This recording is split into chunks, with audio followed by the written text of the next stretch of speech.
Hello বন্ধুরা, কেমন আছেন সবাই? আশা করি সবাই খুব ভালো আছেন। এখানে আপনারা দেখতে পাচ্ছেন যে আমি ছোট ছোট লাল লাল লুচি ভাজছি। হ্যাঁ, এগুলো আমি বিট রুটের রস দিয়ে আর আটা দিয়ে মেখেছি। মেখে নিয়ে একটা বড় লিচি করে সেটাকে ছোট করে গোল গোল গোল গোল করে কেটে সেটাকে আমি ভেজে নিচ্ছি, কারণ কি এটা আজকে আমার মেয়ের টিফিন হবে, স্কুলের টিফিন দেবো আমি।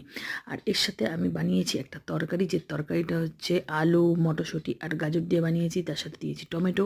সকালবেলায় খুব তাড়াহুড়ো থাকে, তার জন্য আমি পাঁচ ফোড়ন আর কাঁচা লঙ্কা দিয়ে এই তরকারিটা বানিয়েছি। তাহলে আজকের এই টিফিন বক্স আইডিয়াটা আপনাদের কেমন লাগলো অবশ্যই জানাবেন। আর বিটরুট দিয়ে মাখার কারণই হচ্ছে যাতে একটু দেখতে ভালো হয়। আর বাচ্চারা তো জানেন একটু কালারফুল জিনিস খুব ভালোবাসে। তাহলে আপনারাই বলুন আজকের লুচিগুলো কেমন হয়েছে, মানে আজকের টিফিন বক্স কেমন হয়েছে। ভালো হলে অবশ্যই একটা লাইক করবেন আর তার সাথে সাবস্ক্রাইব করে দেবেন। ধন্যবাদ।